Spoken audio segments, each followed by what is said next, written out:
Class 10th geography chapter first resources and development part fourth में हम land resources और land utilisation को समझेंगे। इसके पहले वाले पार्ट्स में रिसोर्स क्या होता है और सस्टेनेबल डेवलपमेंट क्या होता है, रिसोर्स प्लानिंग क्या होता है, ये सब समझ लिए हैं। अब हम लैंड रिसोर्स और लैंड यूटिलाइजेशन ये दो कॉन्सेप्ट को समझेंगे। सबसे इम्पॉर्टेंट रिसोर्स और जो हमारे सारे एक्टिविटी के लिए एक बेस का काम करता है, जो कि नेचुरल रिसोर्स में गिना जाता है, उसको पढ़ेंगे और समझेंगे। हमने अभी कुछ देर पहले समझा था कि कैसे जो रिसोर्स होता है वो हमारे नीड्स को सेटिस्फाई करता है और हमारी क्वालिटी ऑफ लाइफ को इंक्रीज करता है। ये हम कैसे कर पाएंगे? Through economic support only. ये हम कहाँ से गेन करते हैं? Through the land resource. वही बोलता है एनसीईआरटी कि वी लिव ऑन लैंड, हम इस धरती पे रहते हैं, हम अपनी इकोनॉमिक एक्टिविटी परफॉर्म करते हैं जिसके थ्रू ऑन लैंड, इसी वजह से जो लैंड पे हम इकोनॉमिक एक्टिविटी गेन करते हैं उसको हम यूज़ करते हैं डिफरेंट वेज में। इसीलिए लैंड रिसोर्स इतना इंपॉर्टेंट है और हमारे लिए ज़रूरी है पढ़ना। It supports, land resource support करता है। क्या सपोर्ट करता है? नेचुरल वेजिटेशन, वनस्पतिक जीवन, वाइल्ड लाइफ, ह्यूमन लाइफ, हमारे जीवन को, इकोनॉमिक एक्टिविटी को सपोर्ट करता है। ट्रांसपोर्ट और कम्युनिकेशन पॉसिबल है because of land resource only. However जो लैंड है is a asset but it's having finite magnitude. क्यों finite magnitude? बिकॉज जो लैंड है वो 100% हम उसको यूज़ नहीं कर सकते हैं, जो उसका कुछ रिस्ट्रिक्शन है। हैविंग अ फाइनाइट मैग्नीट्यूड क्यों? क्योंकि 43% प्लेन्स में कवर्ड है, 27% प्लेट्यूज में कवर्ड है, 30% माउंटेन्स में कवर्ड है। माउंटेन का रीज़न हम ज़्यादा उसको यूज़ नहीं कर सकते हैं, इसीलिए कह रहा है कि हैविंग अ फाइनाइट मैग्नीट्यूड। इसीलिए इसका केयरफुल प्लानिंग करना बहुत ज़रूरी है। India has land under variety of reliefs. India का जो लैंड है वो कई सारे रिलीफ फीचर्स में कवर्ड है, जैसे कि माउंटेन्स में कवर्ड है, प्लेट्यूज में, प्लेन्स में, आइलैंड्स में। अबाउट 43% ऑफ द लैंड, कम से कम 43% ऑफ द जो लैंड है वो प्लेन है। प्लेन इसका मतलब क्या है कि वो समतल है, वहाँ पे एग्रीकल्चर कर सकते हैं, इंडस्ट्री ग्रोथ हो सकता है।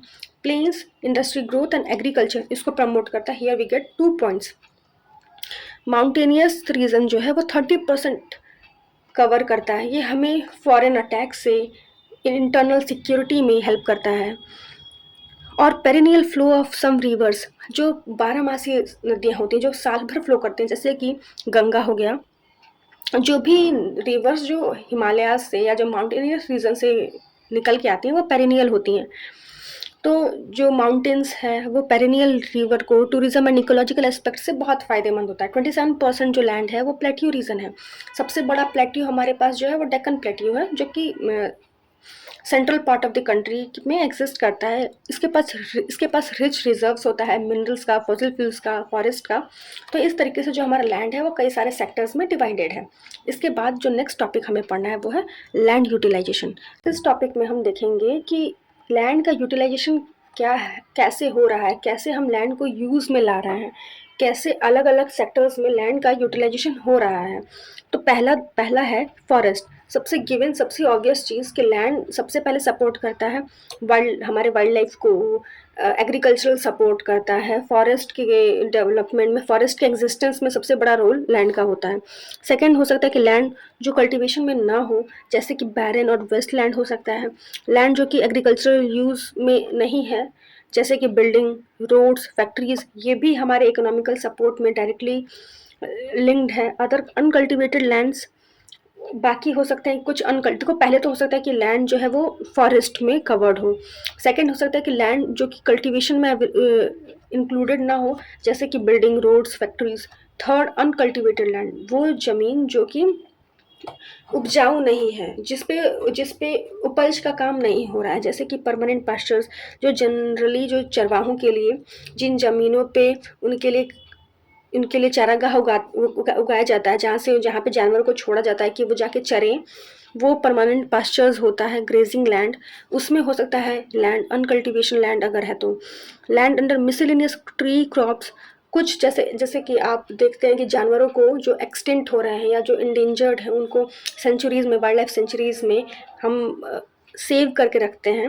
उसी तरीके से जो जो एक्सटिंक्ट हो रहा है, जो पेड़ पौधे हैं, जो कि एक्जॉटिक पेड़ पौधे हैं, उनको लैब्स में और एक सेक्लूडेड एरिया में उनको कवर करके स्टोर किया जाता है ताकि उसको उसको उसको रिस्टोर किया जा सके।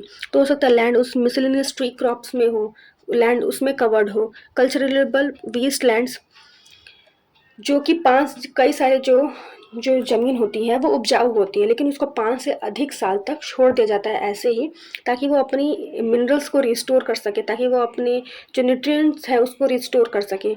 तो ऐसे लैंड्स भी अनकल्टिवेटेड वेस्ट लैंड्स में, अनकल्टिवेटेड लैंड्स में आ रहे हैं। फैलो लैंड्स वो लैंड्स होते हैं जो कि अभी खाली पड़े हैं, लेकिन वो हमेशा खाली रहने के लिए नहीं है, उस पे बाद में उपज की उसमें बाद में उस पे कृषि की जाएगी। फैलो लैंड्स इसलिए छोड़े जाते हैं ताकि वो जो लैंड है वो अपने मिनरल्स को रिस्टोर कर सके, वो लैंड कुछ समय के लिए ब्रीथ कर सके, रेस्ट कर सके। ऐसे फैलो लैंड्स होते हैं। तो जो फैलो लैंड्स है वो 2 कैटेगरी में डिवाइडेड है। करंट फैलो लैंड्स जो कि अभी छोड़ दिया गया है खाली, अभी 6 महीना 5 महीने के लिए, और उससे ज़्यादा हो सकता है कि other than current fallow lands जो कि 1 से ज़्यादा 5 साल तक, 5 साल 6 साल तक के लिए छोड़ा गया। तो फैलो लैंड्स में लैंड कवर्ड हो सकते हैं।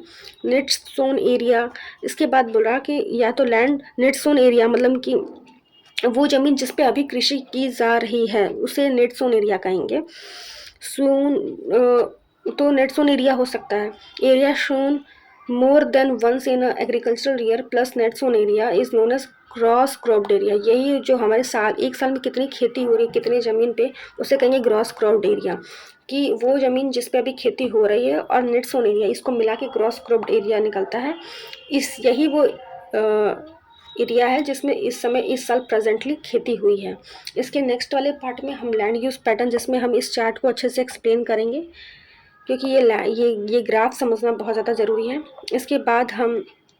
इसके बाद हम समझेंगे कि जो लैंड डिग्रेडेशन एंड कंजर्वेशन वाले टॉपिक को समझेंगे। Thank you, bye.